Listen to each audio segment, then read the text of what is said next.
नाच रही मौत। नमस्कार, आप देख रहे हैं दिव्य हिमाचल टीवी और मैं हूं आपके साथ पल्लवी शर्मा। मैं आपके सामने हाजिर हूं हिमाचल आज का मुद्दा लेकर। हिमाचल की सड़कों पर मौत घात लगाकर बैठी है। 4 महीने के सड़क हादसे साफ इशारा कर रहे हैं कि हिमाचल प्रदेश में सब कुछ ठीक नहीं है। गाड़ियों की लगातार बढ़ती तादाद साफ कह रही है अब सड़कों का विस्तार होना चाहिए। क्या कारण है कि हिमाचल में लगातार साल दर साल हादसे बढ़ रहे हैं? हम पहाड़ी में इसी पर चर्चा कर रहे हैं अनिल अग्निहोत्री और राजेश शर्मा। 4 महीने 333 की मौत। जी हाँ, बात कर रहे हैं हम सड़क हादसों की। बिल्कुल 4 महीने, इस साल के पहले 4 महीने, 1 जनवरी से लेकर 30 अप्रैल तक। राजेश, वही बात है ना जी? बिल्कुल। अब देखिए इसमें राजेश, पहली तो बड़ी बात, हम इसको इस तरह से देखिए कि इतने हादसे होते हैं हिमाचल में जी। इससे पहले कि हम आंकड़ों की ओर बढ़े, बिल्कुल, कि लोग इसको नियति मान चुके हैं। सही है। एक्सीडेंट हुआ, अच्छा कहाँ हुआ, क्या कितना जी, 2 लोग मर गए, बोलते हैं हो बहुत बुरा हुआ, भूल जाते हैं। जैसे ये लगता है कि चलिए सड़क पे चले तो मरना ही है। क्या सच में ही ऐसी स्थिति है राजेश? बिल्कुल, देखिए हिमाचल की अगर हम बात करते हैं अग्निहोत्री जी, लगातार हादसे बढ़ते जा रहे हैं और 4 महीने के जो इस साल के आंकड़े आए हैं सच में चौंकाने वाले हैं। हादसे जिस रफ्तार से हो रहे हैं, जिस स्तर पे जो ग्राफ हादसों का चला हुआ है, चौंकाने वाला है। अलार्मिंग सिचुएशन में हिमाचल पहुंच गया है। बहुत स्थितियां सुखद नहीं है प्रदेश के, चाहे नजरिए से बात कर लीजिए, क्योंकि हम टूरिस्ट प्रदेश, हिमाचल प्रदेश है पर्यटक राज्य है और पर्यटक राज्य में हादसों का अगर जिस तरह की सूचना बाहरी प्रदेशों को जाती है तो फिर प्रदेश की छवि का या प्रदेश की छवि पर गहरा असर पड़ता है, क्योंकि लोगों को यह मैसेज चला जाता है कि वहां की सड़कें ठीक नहीं है, वहां की व्यवस्था ठीक नहीं है। तो इस तरह से जो आंकड़े हैं चौंकाने वाले हैं। अलार्मिंग सिचुएशन में हम पहुंच गए हैं। जी राजेश, आपने टूरिस्ट की बात की, लेकिन वेरी सैड टू से, ये बड़ा दुखद है कहना कि बहुत से बार टूरिस्ट जो हिमाचल की सड़कों के बारे में ज्यादा नहीं जानते हैं, वो भी या तो हादसे का शिकार हो जाते हैं, कई बार कारण बन जाते हैं। आपने देखा होगा मोड़ पे कभी भी ओवरटेक नहीं किया जाता है, सही है। लेकिन बाहर की गाड़ियां अमूमन क्या करती है, मोड़ पे जैसे ही आप ओवरटेक नहीं करने की कोशिश करते हो, कोई भी गाड़ी आपके पीछे से आके आपके आगे होने लगती है कि सड़क खाली है। वही कारण है ना जी? तो बहुत सी चीजें ऐसी हैं। अच्छा राजेश, आंकड़े क्या कहते हैं? बिल्कुल, देखिए आंकड़े चौंकाने वाले हैं अग्निहोत्री जी। और छोटे से पहाड़ी प्रदेश में 4 महीने में 333 लोगों की मौत हो गई है सड़क हादसों में। अलग अलग सड़क हादसे हैं और हर दिन का अगर हम एक आंकड़ा निकालते हैं तो हर दिन 6 से ज्यादा एक्सीडेंट हिमाचल प्रदेश में हो रहे हैं। ये तो वो है जो रिपोर्ट हो रहे हैं, इसके अलावा कुछ रिपोर्ट नहीं हो पाते हैं, उनका रिकॉर्ड नहीं है। 4 महीनों में 782 हादसे हिमाचल प्रदेश में हुए हैं, 333 लोगों की मौत हुई है और 1193 लोग सड़क हादसों में घायल हो गए हैं। और सबसे ज्यादा एक्सीडेंट की जहां तक बात है, 190 एक्सीडेंट कांगड़ा जिला में हुए हैं और 112 एक्सीडेंट मंडी जिला में ये हुए हैं। और ये दिक्कत ये है अग्निहोत्री जी कि एक्सीडेंट के मामले में हिमाचल प्रदेश देश में जो टॉप 10 राज्य हैं उनकी सूची में पहुंच गया है। तो ये थोड़ी सी चौंकाने वाली स्थितियां प्रदेश के लिए पैदा हो रही हैं आंकड़ों के नजरिए से। आंकड़ों के नजरिए से बेरोजगारी में राजेश हम टॉप 10 में, एक्सीडेंट्स में हम टॉप 10 में, मतलब इस तरफ तो हमें नहीं ही बढ़ना चाहिए, ये पक्का है। छोटा सा प्रदेश है, कुछ लाख जनसंख्या है हमारी, वहाँ पे इतने लोग सड़कों में मारे जाएंगे राजेश, ये तो सही है। मतलब इतने तो जहाँ कहीं बड़े टेररिज्म होता है वहाँ नहीं ऐसा होता है। राजेश, क्या वजह है इस डरावनी कहानी की? क्या लगता है आपको? धड़ाधड़ लोग मर रहे हैं जी, किसी को परवाह नहीं। राजेश, हम लोग चिंता ही नहीं करते हैं इस चीज की। बिल्कुल, बहुत सारी मांग उठती है जी, ये कर दीजिए, वो कर दीजिए, लेकिन हमारी सिविल सोसाइटी कभी जागती ही नहीं है। कितने एक्सीडेंट हो रहे हैं, कितने राजेश आपको याद आता है कि कितने ऐसे आंदोलन हो गए होंगे जहाँ पे लोग एक साथ इकट्ठे हुए, कोई सोसाइटी खड़ी हो गई, कोई संस्था खड़ी हो गई, एक इलाका खड़ा हो गया कि रोड एक्सीडेंट कम करवाइए। ऐसा तो कभी नहीं देखा सुना। क्यों ऐसी स्थिति है? बिल्कुल, हिमाचल प्रदेश में ऐसी स्थिति आज तक तो पैदा नहीं हुई अग्निहोत्री जी, लेकिन जिस तरह के आंकड़े हैं, जिस तरह से ये एक्सीडेंट हो रहे हैं, ये स्थितियां खराब हैं। ये स्थितियां बता रही हैं कि हमें अब जागने का वक्त आ गया है। हिमाचल प्रदेश में जहां तक बात है, मानवीय भूल एक बड़ा कारण इसका सामने आया अग्निहोत्री जी। और बड़ी बात यह है कि हादसों में जितने भी लोगों की मौत हुई है उसमें जो एक्सीडेंट अभी तक जो सामने आए हैं उसमें 2-3 चीजें ऐसी हैं जो बड़ी कॉमन है। एक, नशे में गाड़ी चलाना। दूसरा, हमारे जो सुरक्षा तंत्र है या पुलिस प्रशासन है या ट्रैफिक पुलिस है, हाईवे पेट्रोलिंग है, उस तरह की व्यवस्था प्रदेश में नहीं फिलहाल अभी नजर आ रही है। उसके कारण कुछ भी हो सकते हैं, चाहे पुलिस विभाग के पास आप मानिए कि कांस्टेबल की या कर्मचारियों की एक तरह से रिक्तियां जो चली हुई हैं वो बड़ा कारण हो सकता है। लेकिन सबसे बड़ी बात है कि जिस तरह की लापरवाही हिमाचल प्रदेश में बढ़ती जा रही है वो घातक हो रही है। राजेश, चलिए मैं इश्यू बाद में आपके पास डिस्कस करना चाहता था, आपने बात छेड़ी तो मैं पहले इसी पे बात कर लेता हूं। आपने कहा लापरवाही, नशा और इसमें ओवर स्पीडिंग है। रिसर्च ये कहती है कि ओवर स्पीडिंग और लापरवाही 90% हादसों की वजह ये दो चीजें हैं जी। नशा इन चीजों को बढ़ा देता है। बिल्कुल। जब आप नशा करके गाड़ी चलाएंगे, कोई भी नशा करके गाड़ी चलाएगा, वो लापरवाह हो जाएगा, ओवर स्पीड करेगा, उसको थ्रिल चाहिए फिर जी, है ना जी, उसको थ्रिल चाहिए।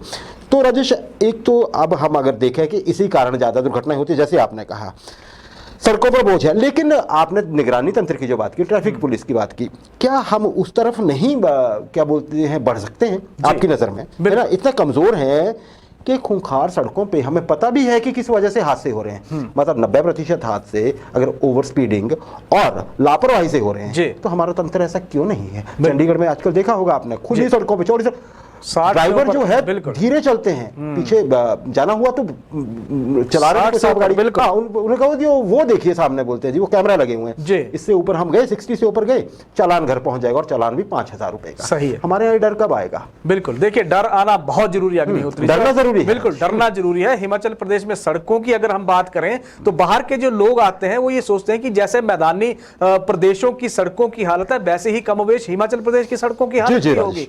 धड़ाधड़ ओवर स्पीडिंग यहाँ होती है, धड़ाधड़। आप देखिए कि ट्रैफिक पुलिस की जहां तक बात है, ट्रैफिक पुलिस की तो अभी तक आप ये मानिए कि सिर्फ वो शहरों तक ही केंद्रित होकर रह गई है, अभी तक तो शहर तक संभल नहीं पा रहे हैं ट्रैफिक पुलिस। राजधानी शिमला में हर दिन जाम लग रहा है, सोलन में रोड क्रॉस करना मुश्किल होता जा रहा है, कांगड़ा में हालात दिन पर दिन खराब होते जा रहे हैं, बाईपास की जहां तक शहरों में व्यवस्था तक पुख्ता नहीं है, बाईपास हो चुके हैं। बिल्कुल इस तरह का जब इस तरह के प्रयास है, हालांकि पुलिस ने एक चीज है कि कैमरास को लेकर पुलिस ने सख्ती दिखाई थी, पिछले दिनों कैमरे लगाए थे, जगह जगह कैमरे लगाए। हाईवे पे मैं एक जगह देख रहा था अग्निहोत्री जी, कैमरा लगा हुआ है, हाईवे पे कैमरे लगे हैं, उसमें जो उसकी जो रॉड लगी हुई है उसके साथ बंदर झूल रहे हैं। अब वो बंदर के और कैमरों को आप देखिए कि तोड़ेंगे नहीं। इसके अलावा कई जगह लोकल लोग ही कैमरों पे पुलिस की डायरेक्शन पे सवाल उठा चुके हैं कि जहां से ओवर स्पीडिंग या ओवर स्पीड में लोग दंदनाते हुए आते हैं, उस तरफ कैमरे की डायरेक्शन नहीं है, किसको पकड़ा जाएगा? तो इस तरह की कुछ सवाल हैं जिन सवालों का उत्तर सिर्फ पुलिस के पास है, और जब तक पुलिस चुस्त प्रदेश में नहीं होगी तब तक ये हादसों को पे आप देखिए नियंत्रण रखना मुश्किल होता जाएगा। जी, नियंत्रण रखना मुश्किल होगा। राजेश बिल्कुल सही कहा। अब पुलिस पे अलग तरह के आरोप लगते हैं कि आप ट्रैफिक पुलिस या ट्रैफिक के नाम पे जो होता है, चलिए उस पे हम किसी दिन जरूर करेंगे, अलग से हमारे पास कुछ इनपुट हैं। राजेश, एक बात और कर लूँ मैं आपसे, जो मैं बात सिरे को फिर वहीं ले जाता हूँ। कुछ दिन पहले हमने अपने इसी कार्यक्रम में बताया था कि प्रति व्यक्ति कारों के हिसाब से हिमाचल प्रदेश अगर एवरेज देखा जाए तो चौथे नंबर पे पूरे देश में जी। बहुत ज्यादा कारें हैं हमारे यहाँ, 22% से अधिक लोग कार वाले हैं यहाँ पे। राजेश, क्या हमारी सड़कें इतना बोझ सहने के काबिल हैं? ठीक है, समृद्धि आ रही है हिमाचल में, समृद्धि आ रही है, जरूरतें बढ़ेंगी, कार आ जाएगी घर में, ये अलग बात है कि हमारे पार्किंग भी नहीं होती है। शिमला सोलन जैसे बड़े शहरों की बात करिए, अब तो बाकी शहरों में भी जगह कम होती जा रही है। जिसको फंक्शन होता है तो आप देखिएगा हाईवे के किनारे 2-2 किलोमीटर की लाइन लग जाती है, अगर प्लेन्स की भी बात कर रहे हैं। बिल्कुल राजेश, हमारी सड़कें अगर इतना बोझ नहीं उठा पा रही हैं तो दो चीज़ें होनी चाहिए, या तो फिर ये कार लेने के लिए परमिशन हो जाए या फिर सड़कें ही ठीक हो जाएं। बिल्कुल, क्या आपकी राय है? बिल्कुल सही है। देखिए, सड़कों की हालत सुधारना प्रदेश की अब मजबूरी है, चुनौती है और जरूरत भी है, क्योंकि आप देखिए हिमाचल प्रदेश के लिए एनएच, केंद्र ने कितने एनएच घोषित किए थे, कितने बने, 4 लेन की लगातार बात प्रदेश के लिए होती रहती थी, कहां कितने बने, कितनों का काम चल रहा है, ये सभी को पता है। सड़कों की हालत सुधारना सबसे बड़ी चुनौती है। कारों के मामले में आपने बात की, 100 लोगों का आंकड़ा हम लें तो 22 लोगों के पास हिमाचल प्रदेश में कार है। हाँ। बिल्कुल 22 से अधिक लोगों के पास कार है, उन्हीं लोगों के पास 2 व्हीलर भी है। इसके अलावा 3 व्हीलर की बात करें तो वो अलग से है। हर दिन प्रदेश में 7,000 सैलानियों की गाड़ियां हिमाचल प्रदेश में एंटर होती है बाहरी प्रदेशों से, प्रदेश भर की गाड़ियां अलग से हैं। तो प्रदेश की सड़कों पे नो डाउट बोझ बहुत ज्यादा है जी। सड़कों का विस्तार हो नहीं रहा है तो गाड़ियां लगातार बढ़ती जा रही हैं, तो प्रेशर वहां से रिलीज करने के लिए या तो नई सड़कें बनाई जाए या फिर सड़कों को चौड़ा किया जाए, ये वक्त की जरूरत हिमाचल प्रदेश में। जी राजेश, बिल्कुल सही कहा आपने, जरूरत है वक्त की, लेकिन समय जागेगा कौन? क्या हम आदमी की जिंदगी को इतना सस्ता समझेंगे? राजेश, ये हमारे पास जो आंकड़े थे जो आप अभी प्रस्तुत कर रहे थे बहुत बढ़िया, इसमें एक चीज और भी थी, हम बता दें कि सबसे ज्यादा हादसे कारों के हुए राजेश, यही है ना जी? लेकिन बाइक्स के हादसे भी कम नहीं है। कौन सी बाइक्स के ज्यादा? बिल्कुल स्पोर्ट्स बाइक के। स्पोर्ट्स बाइक दो चीजें हैं, देखिए ठीक है, यूथ चलाता है स्पोर्ट्स बाइक, नौजवान लड़के जो हैं वो चलाते हैं, उनका शौक भी होता है, देख रहे हैं वो, और बाइक उपलब्ध है। राजेश, जब हमारे पास सड़कें वैसी नहीं है जी, बहुत से लोगों को आपने देखा होगा वो बहुत तेज चलते हैं, आप कभी ड्राइव कर रहे हैं तो आपको ये डर लगता है कि अभी अभी टकरा गया था, आपका दिल थोड़ा धड़क जाता है। सिर पे हेलमेट नहीं, सही है, शर्ट के बटन खुले, बिल्कुल, और जूम बिल्कुल तेज आवाज से, कोई रोकने वाला नहीं है राजेश। दूसरा सवाल इसमें एक और है, जब हमारी सड़कों पे प्रेशर इतने और हमारी सड़कों की हालत ऐसी नहीं है, स्पोर्ट्स बाइक आती है तो आदमी 80-100 तो लगभग चलना ही चाहता है ना राजेश, उससे नीचे क्यों चलेगा कोई जब स्पोर्ट्स बाइक है आपके पास। क्या हमारी सड़कें कहीं भी पूरे प्रदेश में, एक दो स्ट्रेच को छोड़ दीजिए आप, ऐसी हैं क्या? और नहीं है तो फिर ये स्पोर्ट्स बाइक बेचने पे थोड़ा विचार कर लीजिए सरकार। बिल्कुल, देखिए हिमाचल प्रदेश में स्पोर्ट्स बाइक बैन होनी चाहिए अग्निहोत्री जी। और हिमाचल प्रदेश का जिस तरह का टेरेन है, ब्लैक स्पॉट सरकार ने कई जगह घोषित कर रखे हैं, चाहे PWD की बात है, चाहे फिर सरकार के स्तर की व्यवस्था की बात है, ब्लैक स्पॉट कुछ घोषित हो गए हैं जहां हादसे होते ही होते हैं। अब हिमाचल प्रदेश में जहां सड़कों की बात है, सर्पीले मोड़ है, तीखी सड़कें हैं, ढलानदार सड़कें हैं, प्लेन है, वहां पे भी तो गाड़ी ऐसे एक ही होती है ना, बम्पर टू हालत खराब है। लेकिन बड़ी बात यह कि ओवर स्पीड से बाइक दौड़ाना युवाओं का पैशन बन गया है। ओवरटेक करना, गलत तरीके से ओवरटेक करना उनका एक जुनून बन गया है। 100 की स्पीड में स्टंट करना बाइक पे एक फैशन बनता हुआ नजर आ रहा है। जब 100 की स्पीड पे आप स्टंट करेंगे तो एक्सीडेंट होने के 100% ही चांसेस बढ़ जाते हैं। तो अभी बड़ी बात यह भी है, दूसरा चीज, अगर इस तरह की प्रदेश की सड़कों की हालत हमारी ठीक नहीं है, इस तरह के हुड़दंग अगर सड़कों पे हो रहा है, तो फिर पुलिस की भूमिका पर भी अग्निहोत्री जी सवाल उठ रहे हैं। हाईवे पेट्रोलिंग कहां है, पुलिस व्यवस्था कहां है, प्रशासन कहां है, किस तरह की चौकसी बरती जानी चाहिए वो कहां है। आप देखिए बाहरी प्रदेशों में डबल डेकर गाड़ियों में श्रद्धालु आते हैं, रोकने वाला कोई नहीं है, तो यहां आके हादसे का शिकार हो जाते हैं, बदनामी प्रदेश की होती है। जी राजेश, डेक तो वो खुद ही बना देते हैं, ट्रक के बीच में एक डेक बना के उस पे सोए, ऊपर तरपाल टांग दिया। और बड़ी बात है कि हर बार हादसा होता है। हमारे व्यवस्था राजेश, पुलिस की तो बात है, प्रशासन और व्यवस्था को भी जागना, बिल्कुल जागना है ना जी। लाइसेंसिंग अथॉरिटी को जागना पड़ेगा, और साथ ही साथ जहां पे आरसी मिलती है उनको भी देखना पड़ेगा कि अच्छा इतने सीसी की बाइक चलाओगे कहां भैया। बिल्कुल, बात पूछी जानी है, समय आ गया है।